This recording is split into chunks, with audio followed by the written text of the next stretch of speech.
গত জুমায় আলোচনা করেছিলাম বিবাহ নিয়ে, আর নিকাহ ফিল ইসলাম, ইসলামী বিবাহ এবং পরিবার। ইসলাম একটি জীবন ঘনিষ্ঠ ধর্ম, একটি জীবন বিধান, মানব জীবনের প্রত্যেকটা সেক্টর নিয়ে এই ইসলাম আলোচনা করেছে, সুষ্ঠু সমাধান দিয়েছে। বিবাহ যেরকম মানুষের জীবনের অপরিহার্য অংশ, তেমনিভাবে তালাক এটাও একটি মানব জীবনের অপরিহার্য অংশ। কিন্তু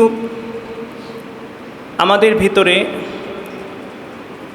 এই তালাক নিয়ে তেমন কোনো জানার আগ্রহ কিংবা একটু বোঝার ইচ্ছা এটা নেই। আমরা এটাকে খুব খারাপ মনে করি, ঘৃণিত মনে করি।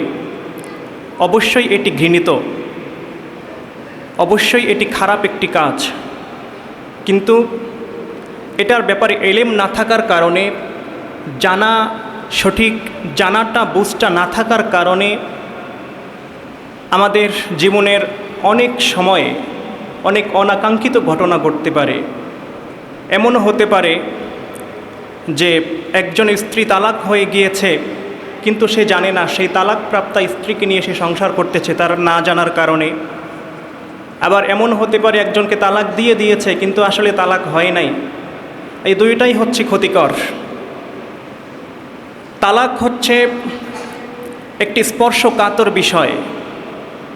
এই জন্য সব হুজুররা তালাকের ফতোয়া দিতে পারে না, তালাকের মাসালা দিতে পারে না। একটা শিক্ষা প্রতিষ্ঠানে যদি 50 জন হুজুর থাকেন, মাওলানা থাকেন, এই 50 জনের মধ্যে একজন কিংবা 2 জন হয়তো বা এই তালাকের ব্যাপারে ফতোয়া দিবেন। এটা হচ্ছে একটা স্পর্শকাতর বিষয়। সুতরাং আজকে আমাদের আলোচনাটা হবে এই তালাক নিয়ে, এবং এর মানে এই নয় যে আজকে এই আলোচনাটা শুনেই আপনারা এক একজন মুফতি হয়ে যাবেন, তালাকের ফতোয়া দেবেন, সেটা না। বরং একটা বেসিক ধারণা তালাকের ব্যাপারে, একটা মৌলিক ধারণাটা আমাদের ভিতরে হবে যদি আল্লাহ তাওফিক দান করেন। তালাক আল্লাহর কাছে সবথেকে ঘৃণিত হালাল।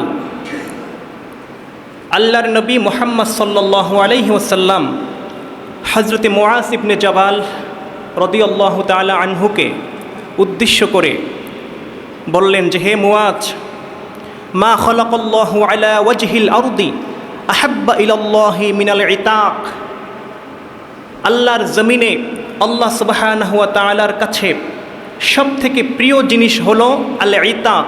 ইতাক মানে হচ্ছে দাস আজাদ করা, গোলামকে মুক্ত করে দেওয়া। মানুষ হচ্ছে আল্লাহর দাস, আল্লাহর গোলাম। এই গোলাম, এই দাস কোনো মানুষের দাসত্ব করবে এটা হতে পারে না, আল্লাহর কাছে এটা পছন্দনীয় নয়।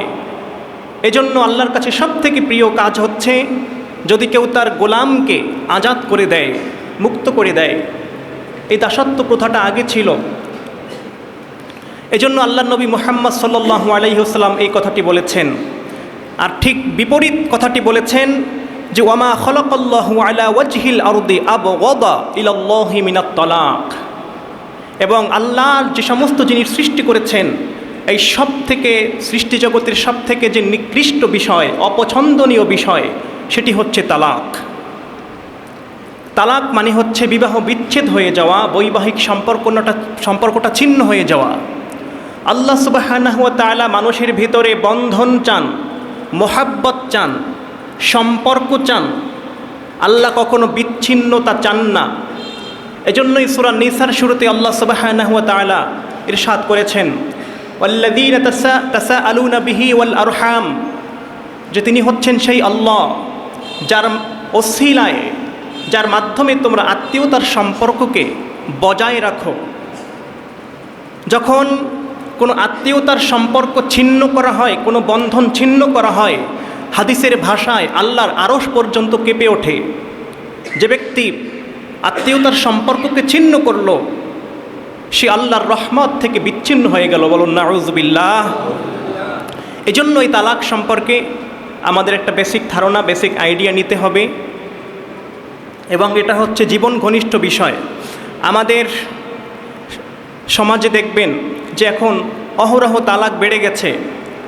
আগের তুলনায় তালাকের পরিমাণ এখন কমছে নাকি বাড়ছে? বাড়ছে। এর কারণ হচ্ছে, যদি আপনি অনুসন্ধান করে দেখেন যে এটা যে একটা ঘৃণিত বিষয়, এটা যে একটা খারাপ বিষয়, এই সম্পর্কে মানুষের জ্ঞান নেই, ইলম নেই। আমার টার্গেট হচ্ছে আপনাদেরকে আমি ইসলামের যে মৌলিক বিষয়গুলো রয়েছে, যেগুলো আমাদের জানা প্রয়োজন, জীবন ঘনিষ্ঠ বিষয়, এগুলো আপনাদেরকে জানাতে চাই, যাতে আপনারা জানতে পারেন, বুঝতে পারেন, সেই অনুযায়ী আমল করতে পারেন। সেজন্যই মূলত আমি এই বিষয়ভিত্তিক জীবন ঘনিষ্ঠ বিষয়গুলো আপনাদের জন্য সিলেক্ট করি। প্রতিটি জুমায় আমি চেষ্টা করি আপনাদেরকে একটা পূর্ণাঙ্গ ধারণা দেওয়ার জন্য। আমাদের এই প্রচেষ্টাকে আল্লাহ সুবহানাহু ওয়া তাআলা কবুল করুন, জোরে বলি আমিন। প্রিয় ভাইরা, হিন্দু ধর্মে তালাক নেই, কিংবা অন্যান্য অনেক ধর্মে দেখবেন যে তালাক নেই। বিবাহ বন্ধন আছে, কিন্তু বিচ্ছেদ কিভাবে হবে এটা নেই। এই জন্য অনেক সময় দেখা যায় যে এই তালাক বিষয়টাকে যারা ইসলাম বিরোধী, ইসলাম বিদ্বেষী, তারা ক্রিটিসাইজ করে, সমালোচনার চোখে দেখে যে তালাক বিষয়টা না দিলেই ভালো হতো। কেন ভালো হতো? একজনে তালাক দিল, দেওয়ার পরে তার জন্য চিরদিনের জন্য স্ত্রী হারাম হয়ে গেল, ওই স্ত্রীকে সে আর বিবাহ করতে পারলো না। কিন্তু তালাক দেওয়ার পরে চিন্তা করলো যে হারে, এখন তো তাকে ফিরিয়ে আনা যেত, তাকে আমি ফিরিয়ে এনে তার সাথে আমি সংসার করতে পারতাম, কিন্তু ইসলাম নিষিদ্ধ করে দিল, সেটা ইসলাম আমাকে অনুমতি দিল না। এই তালাকের বিধানটা ইসলামে না থাকলেই ভালো হতো। তারা তালাককে আশীর্বাদ মনে করে না, অভিশাপ মনে করে। অথচ তালাকের বিধানটা কার পক্ষ থেকে এসেছে? কার পক্ষ থেকে? আল্লাহর পক্ষ থেকে। পবিত্র কুরআনুল কারীমের ভিতরে আল্লাহ এই তালাকের বিধানকে সুস্পষ্ট ভাষায় তিনি ঘোষণা করেছেন। আল্লাহর দেওয়া কোনো বিধান, একটা বিধানও মানুষের জন্য অমঙ্গলের নয়, বরং প্রত্যেকটা বিধানই মানুষের জন্য আশীর্বাদ, প্রত্যেকটা বিধানই মানুষের জন্য মঙ্গল এবং কল্যাণের। বলুন সুবহানাল্লাহ। একটা কোম্পানি ছুরি তৈরি করে, চাকু তৈরি করে, কিসের জন্য? ফল কাটার জন্য, অন্যান্য কাজের জন্য। এখন এই চাকু দিয়ে কেউ যদি কোনো মানুষকে খুন করে, তাহলে সে কি এই চাকুটার সৎ ব্যবহার করলো নাকি অসৎ ব্যবহার করলো? অসৎ ব্যবহার করলো। এখন এই দায়ভার কি আপনি সেই চাকু কোম্পানিকে দিবেন? কখনোই না। সে তো মানুষকে উপকার করার জন্য, মানুষের কল্যাণের জন্য এই চাকুটা সে তৈরি করেছিল, কিন্তু এটার যে মিসইউজ যে করা হয়েছে এই চাকুটার, এজন্য এই দায়ভার আপনি ওই চাকু কোম্পানিকে দিতে পারবেন না। ঠিক তেমনিভাবে তালাক ইসলামের একটা বিধান, এটা মানুষের কল্যাণের জন্যই আল্লাহ সুবহানাহু ওয়া তাআলা দিয়েছেন। কিন্তু এই তালাকটাকে যদি কেউ অসৎভাবে ব্যবহার করে, যখন তখন ব্যবহার করে, ঠুনকো কারণে পান থেকে চুন খসলেই তালাক তালাক, তাহলে অবশ্যই এটার অসৎ ব্যবহার হবে, মিসইউজড হবে। আল্লাহ সুবহানাহু ওয়া তাআলা কখনোই এটা পছন্দ করেন না। এই তালাক হচ্ছে সবথেকে ঘৃণিত বিষয় হাদিসের পরিভাষায়। প্রিয় ভাইরা, আমাদের যখন কোনো রোগ হয় আমরা ডাক্তারের কাছে যাই।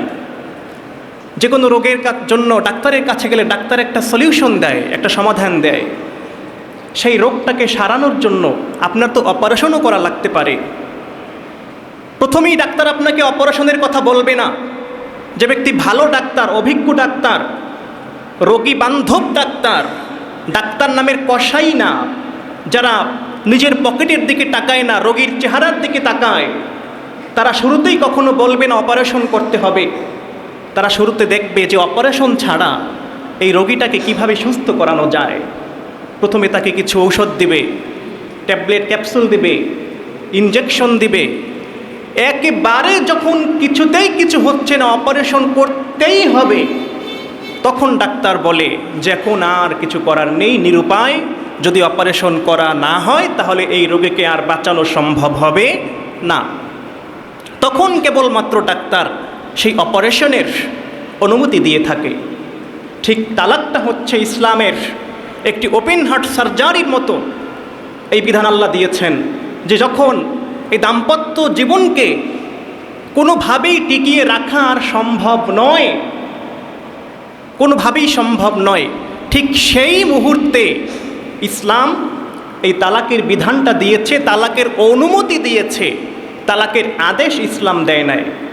বিবাহ এবং তালাক একটা হচ্ছে ইবাদত, বিবাহ হচ্ছে ইবাদত, বিবাহ হচ্ছে আল্লাহর আদেশ, ফানকিহু, তোমরা বিবাহ করো, মা তাবা লাকুম মিনান নিসা। গত জুমায় আমরা এই বিষয়ে কথা বলেছি, তোমরা বিবাহ করো আল্লাহ বলেছেন। কিন্তু কোনো জায়গায়, কোরআন এবং হাদিসের কোনো জায়গায় নেই তল্লিকু তল্লিকু, তোমরা তালাক দাও তালাক দাও, এটা কোনো জায়গায় নেই। বরং তালাকটা হচ্ছে একটা অনুমোদন মাত্র, একটা অনুমতি মাত্র, যে এমন এমন সিচুয়েশন ঘটলে, এমন একটা পরিস্থিতির সৃষ্টি হলে যদি তোমার তালাকের প্রয়োজন হয় তাহলে তুমি তালাক দিতে পারো। এটা হচ্ছে একটা অনুমোদন মাত্র। কিন্তু হাদিসে আল্লাহ রাসূল বলেই দিয়েছেন স্পষ্ট করে যে এই তালাকটা হচ্ছে আল্লাহর কাছে সব থেকে ঘৃণিত বিষয়, সব থেকে অপছন্দনীয় বিষয়। আল্লাহ কখনোই চান না কারো বন্ধন, কারো কারো ভিতরে আত্মীয়তার সম্পর্কটা ছিন্ন হয়ে যাক, এটা আল্লাহ কখনোই পছন্দ করেন না। কিন্তু কিছু কারণ যখন সামনে এসে দাঁড়ায়, যখন তালাক না দিয়েও আর উপায় থাকে না, সে বিষয়ে আমরা পরবর্তীতে আলোচনা করব ইনশাআল্লাহ। প্রিয় ভাইরা, তালাকটা দেখেন আমাদের সমাজে কিভাবে মিস ইউজড হয়। আমাদের দেশে যারা মেয়েরা আছে, নারীরা, অধিকাংশ ক্ষেত্রেই দেখবেন যে নারীরা এখন তালাক চায় স্বামীদের কাছে। নারীরা তালাক চায়, আমাকে তালাক দাও, আমি আর তোমার ঘর করব না, আমাকে তালাক দিয়ে দাও। বেশিরভাগ ক্ষেত্রে এই যে ডিভোর্সের সংখ্যাটা একেবারে দ্বিগুণেরও বেশি। একটা পরিসংখ্যানে দেখা গিয়েছে যে বর্তমানে পুরুষ যদি তালাক দেয় 30%, নারী তালাক ডিভোর্স দেয়, নারী তালাক চায় 70%, 70%। তার মানে হচ্ছে দ্বিগুণেরও বেশি। অথচ এই নারী সম্পর্কে আল্লাহ রাসূল সাল্লাল্লাহু আলাইহি ওয়াসাল্লাম ১৫০০ বছর আগে বলে গেছেন, ইযা সাআলাতিল মারআতু যাওজাহা, যখন কোনো মেয়ে, যখন কোনো স্ত্রী তার স্বামীর কাছে তালাক চায়, বেগৈরি হাক্কিন, অকারণে, বিনা প্রয়োজনে, হারামুন আলাইহা, তার জন্য হারাম হয়ে যায় রাইহাতুল জান্নাহ, জান্নাতের সুঘ্রাণ। যখন কোনো মেয়ে বিনা কারণে, অপ্রয়োজনে, অন্যায়ভাবে তালাক চায় স্বামীর কাছে, ওই মেয়ের জন্য জান্নাতের সুঘ্রাণও হারাম হয়ে যায়। একটা হাদিসে এসেছে যে জান্নাতের সুঘ্রাণ হচ্ছে এত, তার ব্যাপ্তি এত বেশি যে 3 মাস এর সমপরিমাণ পথের দূরত্ব থেকে জান্নাতের সুঘ্রাণ পাওয়া যাবে। বলুন সুবহানাল্লাহ। তাহলে 3 মাসের পথ, এই সমপরিমাণ দূরত্ব থেকে যেই জান্নাতের ঘ্রাণ পাওয়া যাবে, ওই নারী ওই জান্নাতের ঘ্রাণ পর্যন্ত পাবে না। তার মানে এই হাদিসের অর্থ হচ্ছে যে ওই নারীর জান্নাতে প্রবেশের আর কোনো সম্ভাবনাও নাই। অথচ আমাদের মা বোনের এটা জানে না, এই জন্য উঠতে বসতে তালাক চায়, স্বামীরাও তালাক দেয়, স্ত্রীরাও তালাক চায়। কিন্তু তারা আসলে জানে না, বোঝারও চেষ্টা করে না যে তালাকটা আসলে কত ঘৃণিত বিষয়, ইসলামের কত একটা অপছন্দনীয় বিষয় আল্লাহর কাছে। প্রিয় ভাইরা, এই জন্য এই তালাকের শরঈ বিধানটা আমাদের জানতে হবে, বুঝতে হবে যে তালাক বিষয়টা আসলে কি, এটা কিভাবে হয়, এর হুকুম কি, কখন আপনি তালাক দিতে পারবেন, কোন কাজ করলে তালাক হবে, কোন কাজ করলে তালাক হবে না। তালাকের বিষয়গুলো নিয়ে ইনশাআল্লাহ আজকে সরাহাতান, সুস্পষ্টভাবে আলোচনা করার চেষ্টা করব। ওমা তাওফীকি ইল্লা বিল্লাহ। আমার বন্ধুরা, তারপরে আমাদের সমাজে দেখেন যে আর একটা বিষয়, যারা তালাক দেয়, রাগের মাথায় তালাক দেয়। তালাক দিয়ে কি করে, একসাথে 3 তালাক, 6 তালাক, 14 তালাকও দিয়ে দেয়। শুধুমাত্র একজনকে দেয় না, রাগের মাথায় তালাক দেয়, ওই স্ত্রীর 14 গোষ্ঠী সহ তালাক দেয়, তারে তালাক দেয়, তার মায়েরে তালাক দেয়। দেবর তালাক দিচ্ছে তার বউকে, পাশে এসে ভাবি যদি বলে কেন তুমি তালাক দাও, ভাবিকে তালাক দেয়, তোমারে সহ তালাক, তোমারেও তালাক দিলাম। নিজের বউকে তালাক দেয় তো দেয়ই, আরেকজনের বউকেও তালাক দিয়ে দেয়। এগুলো হচ্ছে আমাদের সমাজের একেবারে চিরচারিত একটা চিত্র। এগুলো আমরা সমাজের ভিতরে দেখতে পাই। তারপরে তালাক দেওয়ার পরে এসে বলে যে হুজুর তখন তো মাথা ঠিক ছিল না, তালাক দিয়ে দিয়েছি, রাগের মাথায় কী না কি বলেছি, দেখেন কিভাবে এখন আমাদের এইটা সমাধান করে দেওয়া যায়, কিভাবে একটু আমার ওই স্ত্রীকে আবার ফিরিয়ে আনা যায়, একটু দেখেন। আমার ভাইরা, তালাক কি কেউ ঠান্ডা মাথায় দেয়? ঠান্ডা মাথায় দেয়? রাগের মাথায় তো তালাক দেয়। যখন দাম্পত্য কলহ একবারে চরম পর্যায়ে যায়, প্রচণ্ড রাগ ওঠে, রাগের মাথায় তালাক দেয়। কিন্তু ইসলাম কিন্তু এই রাগের মাথায় তালাক দেওয়ার কথা বলেনি। ইসলাম আমাদেরকে বলেছে, ইসলাম বিধান দিয়েছে ঠান্ডা মস্তিষ্কে তালাক দেওয়ার জন্য। ইসলাম বলেছে ঠান্ডা মাথায় তালাক দেওয়ার জন্য, চিন্তা ভাবনা করে। আমাদের সমাজে তালাক দেয় একসাথে 3 তালাক, 6 তালাক, 9 তালাক। কিন্তু ইসলাম বলেছে, আল্লাহ সুবহানাহু ওয়া তাআলা পবিত্র কুরআনুল কারীমের ভিতরে বলেছেন, আত-তালাকু মাররাতান, তালাক হচ্ছে 2 বার, তোমরা 2 বার তালাক দিবে। আর হাদিস শরীফের ভাষায় আল্লাহর কাছে সবথেকে প্রিয় তালাক হলো ওইটা, সবথেকে উত্তম তালাক। 3টে তালাকের ভিতরে সবথেকে উত্তম তালাক হচ্ছে 1 তালাক দেওয়া, 1 তালাকে বাইন, এটা হচ্ছে সবথেকে উত্তম তালাক। 2 তালাক এটা হচ্ছে তালাকে রিজঈ, আর 3 তালাক হচ্ছে তালাকে মুগাল্লাজা, একেবারে চূড়ান্ত পর্যায়ের তালাক। আপনি 1 তালাক দিলেন, 1 তালাক দেওয়ার পরে আপনি তার সাথে আপনার বিবাহিক বন্ধনটা সাময়িকভাবে ছিন্ন হয়ে গেল। সে ইদ্দাত পালন করলো 3 তুহুর, 3 হাইজ পর্যন্ত ইদ্দাত পালন করলো, 3 মাস ইদ্দাত পালন করেছে। এর ভিতরে যদি তার সাথে আপনার শারীরিক সম্পর্ক না হয়, এই 3 হাইজ পরে ওই স্ত্রী তালাকপ্রাপ্ত হয়ে যাবে পরিপূর্ণভাবে। তারপরে যদি আপনি তাকে ফিরিয়ে আনতে চান, সেক্ষেত্রে সুযোগ আছে, তবে নতুনভাবে বিবাহ করে নিতে হবে। কিভাবে বিবাহ করতে হবে? ইজাব কবুল। আমরা গত জুমায় বিবাহের পদ্ধতি বলেছি যে এক পক্ষ ইজাব প্রস্তাব করবে আর এক পক্ষ কবুল বলবে, 2 জন সাক্ষী থাকবে, 2 জন পুরুষ অথবা 1 জন পুরুষ 2 জন মহিলা, এই সাক্ষী থাকলো, বিবাহ হয়ে গেল, আর অন্য কোনো ঝামেলা নাই। এটা হচ্ছে বাইন, এটাকে বলে বাইন তালাক, তালাকে বাইন। এরপরে কিছুদিন সংসার করার পরে আবার ঝামেলা হলো, আপনি আরেকবার তালাক দিলেন, 2 তালাক সম্পন্ন হলো। প্রথমবার তালাক দেওয়ার কারণে তালাকটা থেকে গেল, যদিও পরবর্তী বিবাহ করার কারণে বিবাহ শুদ্ধ হয়ে গেল, সংসার শুদ্ধ হয়ে গেল, জায়েজ হয়ে গেল, কিন্তু তালাকটা থেকে গেল। এরপরে যখন দ্বিতীয়বারে তালাক দেওয়া হলো, সেই তালাকটাকে বলে তালাকে রিজঈ।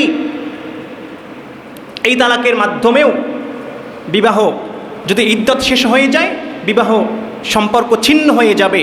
সেই নারী ইচ্ছা করলে অন্য জায়গায় বিবাহ বসতে পারবে, আবার যদি ওই স্বামী ইচ্ছা করে না আমি আবারও বিবাহ করব, আবারও সে বিবাহ করতে পারবে।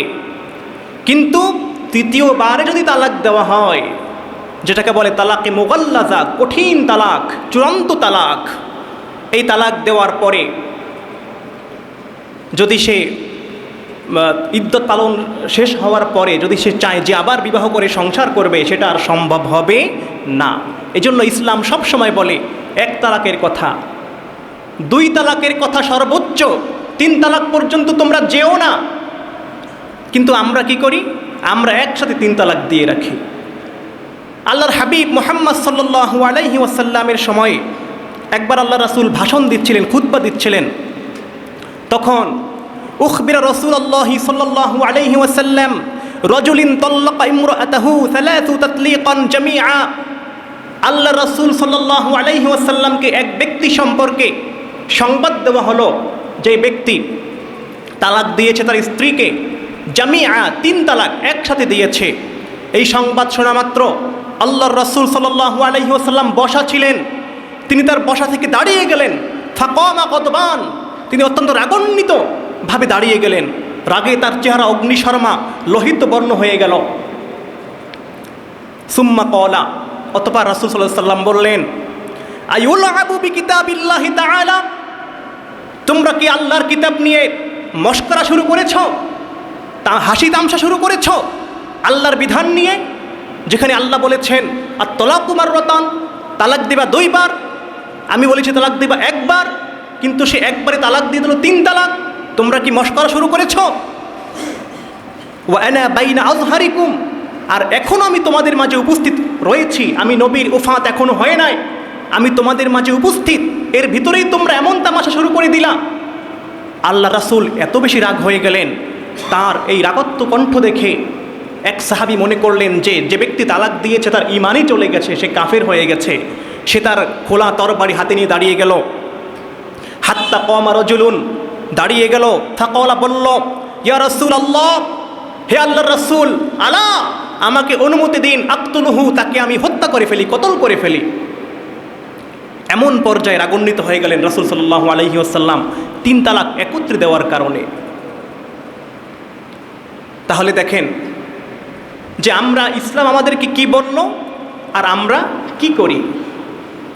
3 তালাক দেওয়ার পরে, এরপরে যদি আপনি হুজুরের কাছে যান, হুজুর চিন্তা করলো, কি চিন্তা করলো, যে এখন যদি আমি তাকে বলি যে হ্যাঁ তুমি তালাক দিয়েছো, তালাক হয়ে গিয়েছে, কিন্তু এই মেয়েকে, এই তোমার স্ত্রীকে আবার ফিরিয়ে আনার জন্য আরেক জায়গায় বিবাহ বসাতে হবে, তারপরে সে তালাক দিলে তুমি বিবাহ করতে পারবে, এটা হচ্ছে ইসলামের বিধান।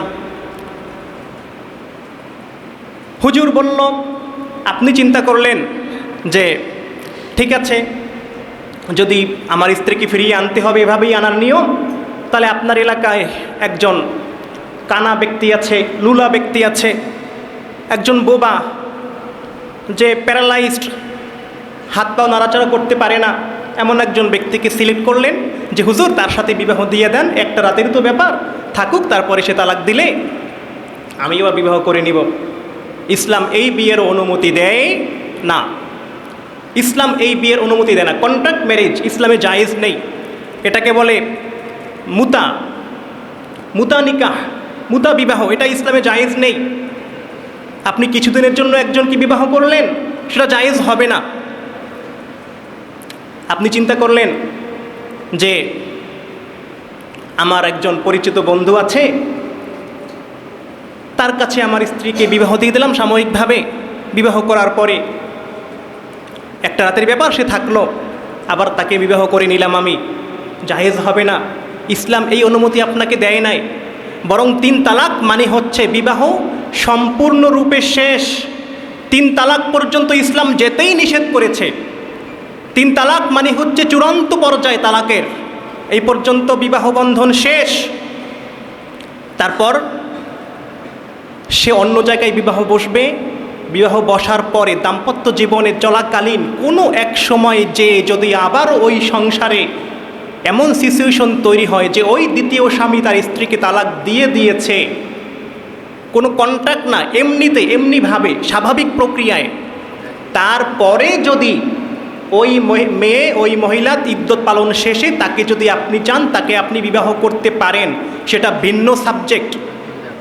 এখানে আপনার সাথে তার যে আগে বিবাহ ছিল এমন কোনো রিলেশন এখানে ধরা হবে না। তাকে দ্বিতীয় স্বামী তাকে তালাক দেওয়ার পরে অন্য একটা পুরুষ তাকে যেভাবে বিবাহ করতে পারবে, আপনিও সেভাবেই পারবেন। এখানে আলাদা কিছুই নেই। এজন্য ইসলাম আমাদেরকে বলে যে 1 তালাক দাও, তোমরা 1 তালাক দাও। 1 তালাক দিলে কি হবে? 1 তালাক দিলে হবে যে আপনি 1 তালাক দেওয়ার পরে হয়তো রাগের মাথায় আপনি 1 তালাক বলে ফেলেছেন, 1 তালাক দিয়ে ফেলেছেন। 1 তালাক দেওয়ার পরে কিছুদিন গেল, 3 দিন, 4 দিন, 5 দিন, 1 মাস চলে গেল, আপনার মনে একটা ভাবনা আসলো যে আয় হায় আমি কি করলাম, এটা তো আমি ভুল কাজ করে ফেলেছি, যাক এখন তাকে আমি নিয়ে আসি। যদি আপনি এই 3 হায়েজের আগেই যদি তাকে নিয়ে আসেন, তার সাথে সংসার করা শুরু করেন, তালাকটা থাকবে কিন্তু সংসার কন্টিনিউ করা যাবে, নতুন করে কোনো বিবাহও করতে হবে না। আপনি 2 তালাক দিলেন, 2 তালাক দেওয়ার পরেও যদি আপনি চান তার সাথে সংসার কন্টিনিউ করতে পারবেন, তার 3 হায়েজ শেষ না হওয়া পর্যন্ত ইদ্যতের ভিতরে যদি আপনি তার সাথে আবার শারীরিক সম্পর্ক করেন, আপনার বিবাহটা রিনিউ হয়ে গেল, নতুন করে বিবাহ করতে হবে না, সংসার আপনি চালিয়ে নিলেন। কিন্তু 3 তালাক দিলে সেই সুযোগটা আর আমাদের কাছে থাকবে না, আমাদের হাতে থাকবে না। এই জন্য প্রিয় ভাইরা, তালাক সম্পর্কে আমাদেরকে অত্যন্ত সচেতন থাকতে হবে। দেখেন, তালাকের মাসালাটা এত ক্রিটিক্যাল একটা মাসালা। ইলমে ফারায়েজ, যে পিতা মারা যাওয়ার পরে যে উত্তরাধিকারী সম্পত্তি, ইলমুল ফারায়েজ যেটাকে বলা হয়, আমরা জানি এটা অত্যন্ত জটিল একটা মাসালা, জটিল বিষয়। এই মাসালার সমাধানও, এই ইলমুল ফারায়েজের সমাধান সব হুজুর দিতে পারে না, সব আলেম দিতে পারে না। কিন্তু ইলমে ফারায়েজের থেকেও ক্রিটিক্যাল হচ্ছে এই তালাক। কারণ একটা ফ্যামিলিতে যদি স্বামী স্ত্রীর মধ্যে কোনো কারণে তালাক হয়ে যায়, আর আমি আবুল কালাম নিসারীর কাছে এসে যদি বলে যে এই ঘটনা ঘটছে, হুজুর এখন তালাক কি হবে, আমি চিন্তা করলাম যে আমি যদি বলি যে বিবাহ ভেঙে গেছে, তাহলে তো আমাকে কোনো হাদিয়ে তোহফা দিবে না। আর যদি বলি যে না ঠিক আছে, বিবাহ ঠিক আছে, তুমি সংসার করতে পারো, আপনি সংসার করতে পারেন, আমাকে হয়তো 2000 টাকা হাদিয়ে দিল, কিন্তু বিবাহটা তার ভেঙে গেল। সে যে ওই স্ত্রীকে নিয়ে সংসার করতেছে, প্রত্যেকটা মুহূর্তে তার জেনার গুনাহ হচ্ছে, জেনা হচ্ছে। এরপরে যত সন্তান হবে সব সন্তানগুলো হবে জারজ, ওলাদুজ জিনা। এবং তারা যে জেনা করতেছে, আমি তাকে সুযোগ করে দিলাম জেনা করার জন্য, এর একটা গুনাও আমার আমল নামায় আসবে, ওই জিনার গুনাই আমার আমল নামায় আসবে। নাউজুবিল্লাহ। নিজের গুনারই তো ইয়ত্তা নাই, আর একজনের গুনাহ কখন নিব? আবার মনে করেন একজনের তালাক হয় নাই, আমার কাছে আসলো ফতোয়ার জন্য, আমি বললাম যে তালাক হয়ে গেছে, আসলে হয় নাই, ঠিক আছে তালাক হয়ে গেছে। ওই মহিলা আর এক জায়গায় বিবাহ করলো, বিবাহ বসলো ইদ্যত শেষে। এখন সে যে আর এক জায়গায় বিবাহ বসলো, তার আগের বিবাহ তো ভাঙ্গে নাই, তালাক তো হয় নাই, তাহলে আর এক জায়গায় বিবাহ করলে তার কি বিবাহ হবে? বিবাহ হবে না। তার মানে তার সাথে যত রিলেশন হবে, শারীরিক সম্পর্ক, সবগুলোই জিনার গুনাহ হবে, যত সন্তান পয়দা হবে সবগুলো জারজ হবে।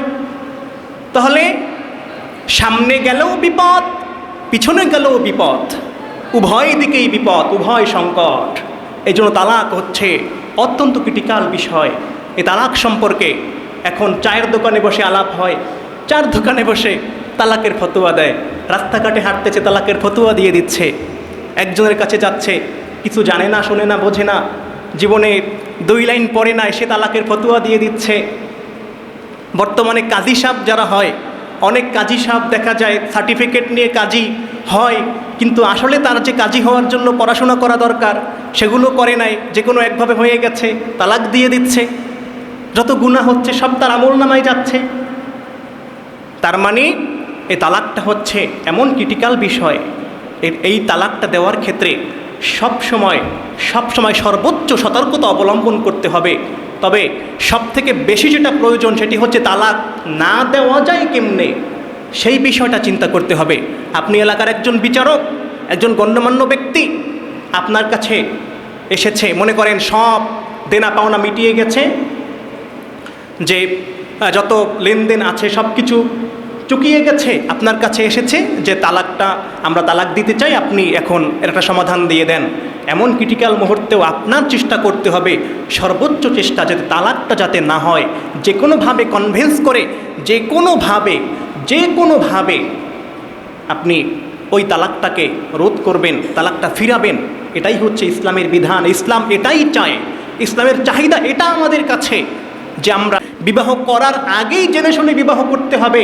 নিয়াত করবেন যে বিবাহ করার পরে যেন আর কোনো দিন এই তালাক নামক ঘৃণিত বস্তুটার দিকে আমাদেরকে আগাতে না হয়, যেতে না হয়, সবসময় এই খেয়ালটা রাখতে হবে। এজন্য আমাদের উস্তাদ বলতেন যে এই বিবাহের ক্ষেত্রে 2টা জিনিস ফলো করবা। একটা হচ্ছে বিবাহের আগে মেয়ের যত নেগেটিভ দিক আছে সবগুলো তুমি দেখবা, একটাও পজিটিভ দেখবা না। বিয়ের আগে যত নেগেটিভ আছে সবগুলো দেখবা, সবগুলো খুঁজবা, দেখো নেগেটিভগুলো কি, সেই নেগেটিভগুলো আগে সামনে আনো। তারপরও যদি মনে করো এই নেগেটিভগুলো সামনে আনার পরে এগুলো তুমি কনভিন্স করে নিতে পারবা, নিজে মানিয়ে নিতে পারবা, তাহলেই তুমি একমাত্র তাকে বিবাহ করো। আর যদি মনে করো যে না এই নেগেটিভ বিষয়গুলো মানিয়ে নেওয়া সম্ভব না, তাহলে তাকে বিবাহ কইরো না। এখন বিবাহ করে ফেলছো, বিবাহ করার পরে আর একটাও নেগেটিভ দেখো না, সব পজিটিভ দেখো। একবার 180 ডিগ্রি অ্যাঙ্গেলে ঘুরে যাও। বিবাহের আগে দেখবা সব নেগেটিভ, বিবাহের পরে দেখবা সব পজিটিভ, তাহলে সংসারে আর কোনো ঝামেলা হবে না। ঠিক একই কথা, আপনি যে কোনো কাজ করতে যান, আপনি একটা ব্যবসা শুরু করতে গেলেন, সেখানে ব্যবসা শুরু করার আগে আপনাকে আগে নেগেটিভগুলো খুঁজে বের করতে হবে, যে সেখানে কি কি নেগেটিভ আছে, কি কি লস হতে পারে। তারপরে আপনি যখন ব্যবসা শুরুই করে দিলেন, তখন আর নেগেটিভ দেখেন না, তখন আর পিছনে তাকাইয়ে না, তখন সামনে চলতে থাকেন। এক সময় না এক সময় আপনি সফল হবেনই হবেন। এটাই হচ্ছে বাস্তবতা।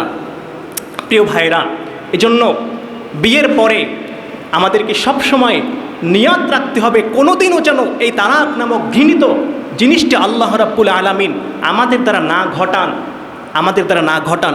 এটা আমাদেরকে সবসময় খেয়াল রাখতে হবে। প্রিয় ভাইরা, সময় যেহেতু কম, আমি আপনাদেরকে কিছু হিন্টস দিচ্ছি তালাকের ব্যাপারে।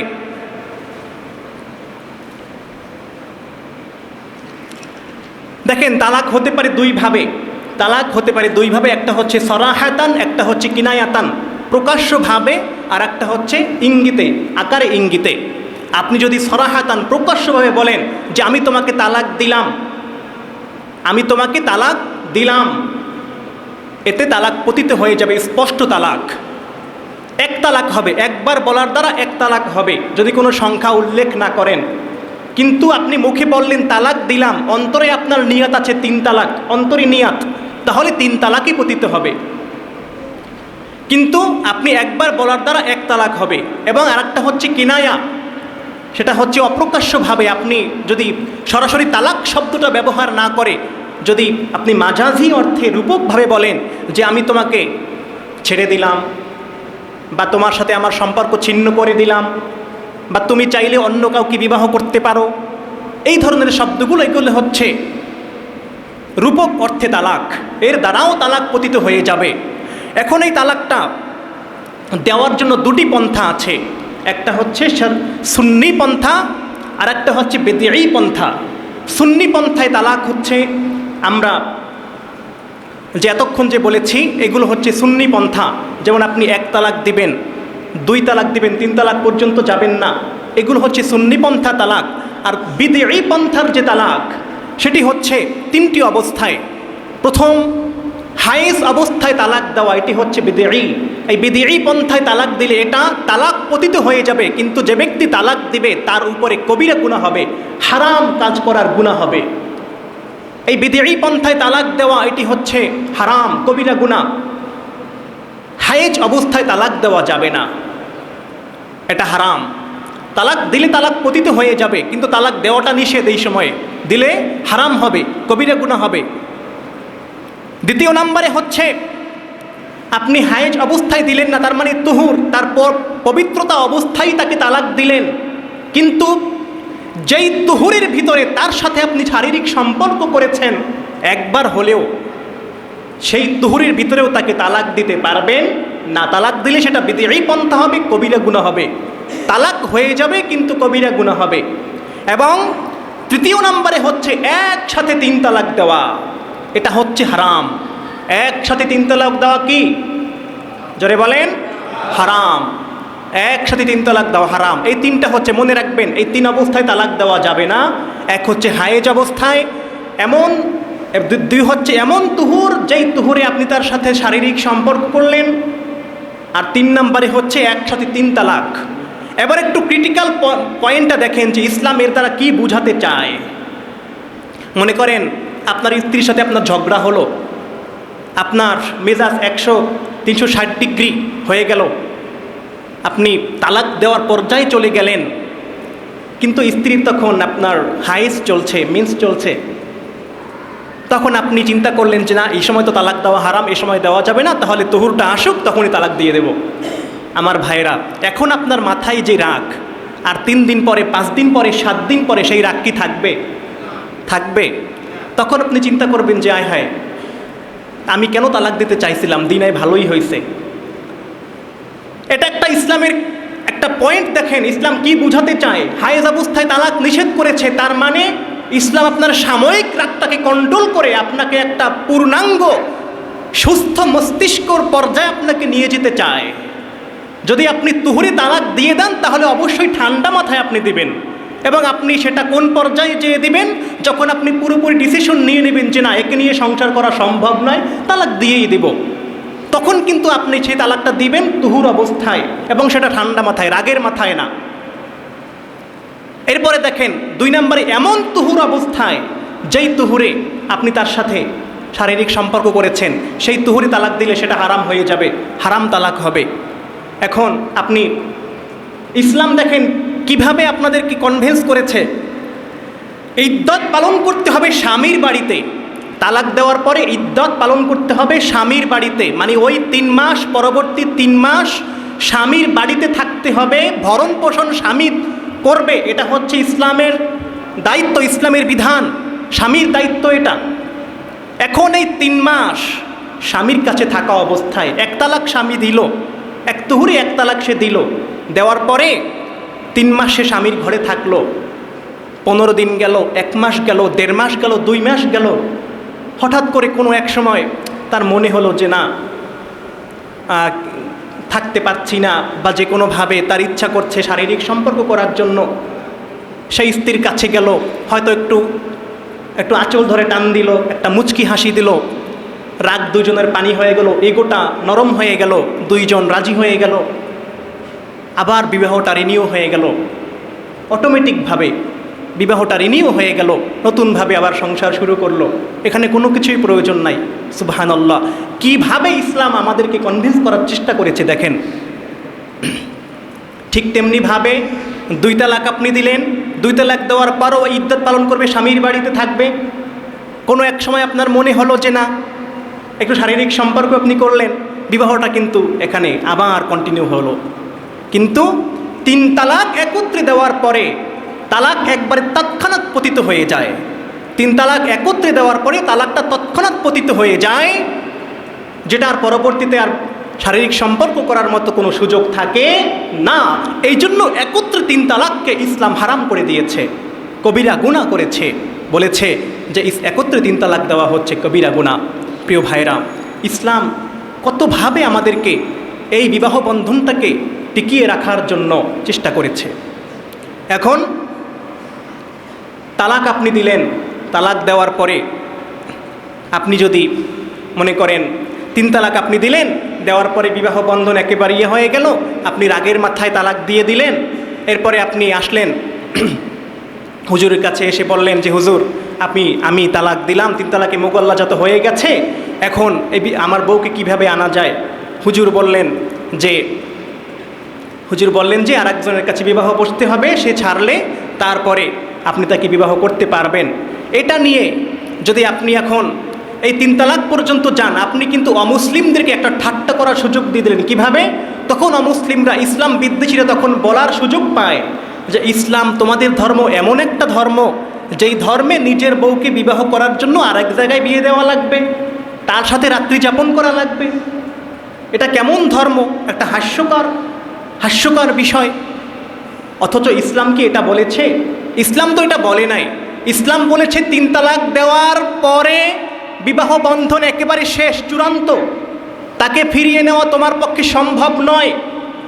হ্যাঁ, তখন নিতে পারবে যখন অন্য কেউ বিবাহ করবে, তাকে আবার তালাক দিবে সাময়িকভাবে, তখন তুমি তাকে বিবাহ আবার করতে পারবে। সেটা অন্য পুরুষের ক্ষেত্রেও যেটা, তোমার ক্ষেত্রেও সেটা।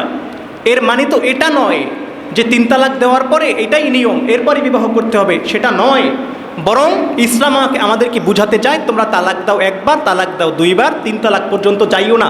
3 তালাক দিয়েছো তার মানে বিবাহ একেবারে শেষ, তুমি ওই বউর আশা কোনোদিন আর করবা না। এটা হচ্ছে ইসলাম আমাদেরকে বলেছে। প্রিয় ভাইরা, আমরা তালাকের 3টা পর্যায় বললাম। তালাকে বাইন, তালাকে রেজিই, 1 তালাক দিলে হবে তালাকে বাইন, 2 তালাকে তালাকে রেজিই, আর একটা হচ্ছে তালাকে মুগাল্লাজা, 3 তালাক। এই 3 তালাক পর্যন্ত যেন কখনোই যাওয়া না লাগে, সবসময় এই চেষ্টা করবেন। এখন আসেন, এই তালাকটা কখন আপনারা দিবেন, কখন আমরা দিব? 3টি মুহূর্তে তালাক দেওয়া যাবে, 3টি অবস্থায়। 1 নম্বরে যদি স্বামীর পুরুষত্ব না থাকে, আপনার মেয়েকে আপনি বিবাহ দিলেন, বাসর ঘরে মেয়ে যেয়ে দেখলো স্বামীর পুরুষত্ব নেই, বাসায় এসে মায়ের কাছে বলল, ভাবির কাছে বলল, বা বোনের কাছে বলল, বা কারো মাধ্যমে জানাইলো যে স্বামীর তো পুরুষত্ব নেই, স্বামী তো অক্ষম, সেক্ষেত্রে আপনার মেয়েকে কি আপনি ওই স্বামীর কাছে রাখবেন? কোনোদিনও রাখবেন না। কেউ চাইবে না, কোনো মা বাবা চাইবে না, সেই মেয়েও চাইবে না সেই স্বামীর কাছে ওই মেয়ে থাকুক, এটা চাইবে না। তখন তালাকটা জরুরি হয়ে যায়, এই মুহূর্তে তালাক দেওয়া যাবে।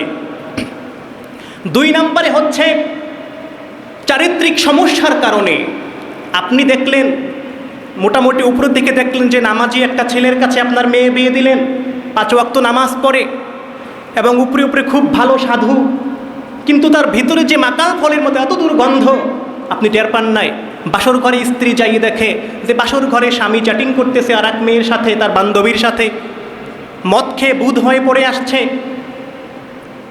নেশাগ্রস্ত অবস্থায়, কোনো সেন্স নাই। এমন মুহূর্তে ওই মেয়েটা কোনোদিন ওই স্বামীর কাছে থাকতে পারবে না। দেখেন, এই সময় কিন্তু তালাকটা জরুরি, কিন্তু এই সময় যদি তালাকের বিধানটা ইসলাম না দিত তাহলে কি অবস্থা হতো আমাদের মেয়েদের, আমাদের বোনদের কি অবস্থা হতো। এজন্য ইসলাম এই তালাক এই বিষয়টাকে আমাদের জন্য দিয়েছে, এমন এমন মুহূর্তে প্রয়োজনের জন্যই দিয়েছে। এজন্য তালাকটাকে খারাপভাবে, নেগেটিভভাবে নেওয়ার কোনো সুযোগ নেই, এই নেগেটিভভাবে নেওয়ার কোনো অবকাশ নেই। প্রিয় বন্ধুরা, আর একটা পর্যায়ে হচ্ছে যদি স্বামী কিংবা স্ত্রী যেই হোক না কেন উভয়জনই যদি এমন পর্যায়ে যায় যে মনে করেন এমন মারতেছে স্ত্রীকে যে একবারে তার প্রাণ নাশের অবস্থা, তার জীবনটা চলে যাওয়ার মতো এমনভাবে প্রহার করতেছে, উঠতে বসতে কথায় কথায় মার আর মার, কোনোভাবেই তার সাথে থাকা সম্ভব নয়, তখন এই তালাক জরুরি হয়ে পড়ে, প্রয়োজন হয়ে পড়ে। দেখেন, এই সময়টা কি তালাক অবশ্যই প্রয়োজন আছে না? কি বলেন, আছে কি না? অবশ্যই আছে, কিন্তু এই তালাকটার মিস ইউজ করা যাবে না, অসৎ ব্যবহার করা যাবে না। প্রিয় বন্ধুরা, আর একটা তালাক হচ্ছে তালাকে তাফউইজ, যেটা হচ্ছে স্ত্রীরা স্বামীর কাছে তালাক চায়, স্ত্রীও স্বামীর কাছে তালাক চাইতে পারবে। তালাক এর বিধানটা, তালাকের যে কর্তৃত্ব, এই অধিকার, এটা ইসলাম পুরুষকে দিয়েছে, নারীকে তালাকের অধিকার দেয় নাই। নারী কোনোদিন, স্ত্রী কোনোদিন তালাক দিতে পারবে না। হ্যাঁ, সে তালাক চাইতে পারবে, এটাকে তালাকে তাফউইজ, তালাক সে চাইতে পারবে যে আমাকে তুমি তালাক দাও, আমাকে তালাক দিয়ে দাও, এই চাইতে পারবে। আমাদের বর্তমানে যে বিবাহর যে কোর্ট ম্যারেজ কিংবা কোর্টে যে তালাক হয়, সেখানে যে কাগজ থাকে, এখানে একটা বিষয় খুব ভালো, সেটা হচ্ছে তালাকের ঘরটা খালি থাকে, কোনো সংখ্যা লেখা থাকে না। এই কারণে তালাক দেওয়ার পরেও ওখানে যদি আপনি একটা সংখ্যা বসাইয়ে দেন, এক তালাক, তাহলে আপনি করতে পারবেন যে পরবর্তীতে আবার ওই বিবাহ আপনি করতে পারবেন ওই স্ত্রীকে তালাক দেওয়ার পরেও। আবার আমাদের যে কাবিননামা থাকে, এই কাবিননামায়ও একটা ঘর থাকে, যেই ঘরে একটা টিক চিহ্ন দেওয়া লাগে এক জায়গায়, যেই স্ত্রীকে তালাকের অধিকার প্রদান করলাম, এভাবে একটা কথা লেখা থাকে কাবিননামায়, ওইখানে টিক চিহ্ন দেওয়া, তার মানে স্ত্রীকে তালাকের অধিকার দেওয়া। এজন্য স্ত্রীও চাইলে তালাক নিতে পারবে, তালাক চাইতে পারবে। এটা আমাদের এই যে কাবিননামায় আমরা দেখতে পাই। প্রিয় ভাইয়েরা, তবে সবথেকে বড় কথা হলো যে আমাদের এই তালাকের ব্যাপারে অত্যন্ত সতর্ক থাকতে হবে। আমরা অগোছালোভাবে কিছু কথা বলার চেষ্টা করেছি, আশা করি কিছু জিনিস বোঝাতে পেরেছি। তবে সবশেষে সারাংশ যেটা বলবো সেটা হচ্ছে আমাদের সবার আগে সতর্ক থাকতে হবে, কোনোভাবেই যেন তালাক আমরা না দেই, তালাক পর্যায়ে না যাওয়া লাগে, এভাবে আমরা আগেই সতর্ক থাকব। দ্বিতীয় নাম্বার কথা হচ্ছে, তালাক যদি আমরা দেই, রাগেই দেই আর বেরাগেই দেই, আমরা লিখেই দেই না লিখেই দেই, মুখে দেই যেভাবে দেই, প্রকাশ্যে দেই অপ্রকাশ্যে দেই, যে কোনোভাবেই দিই, তালাক হয়ে যাবে। যেভাবেই আমরা দেই না কেন, এক তালাকের বেশি আমরা দেব না, আমরা এক তালাক দেব। তবে রাগত স্বরে আমরা এক তালাকও দিতে যাব না, কারণ তখন রাগের কারণে আপনার 3 তালাকও মুখে চলে আসতে পারে, নিজের উপরে কন্ট্রোললেস হয়ে যাওয়ার কারণে। এক তালাক, সর্বোচ্চ এক তালাক, এবং কোন পর্যায়ে আমরা তালাক দিব, কখন আমরা তালাক দিব, 2টা পন্থা আছে, সুন্নি পন্থা, বিদঈ পন্থা। 3টা সময় তালাক দেওয়া হারাম, হায়েস অবস্থায়, এমন তুহুর যেই তুহুরে সহবাস হয়েছে, এবং একত্রে 3 তালাক দেওয়া।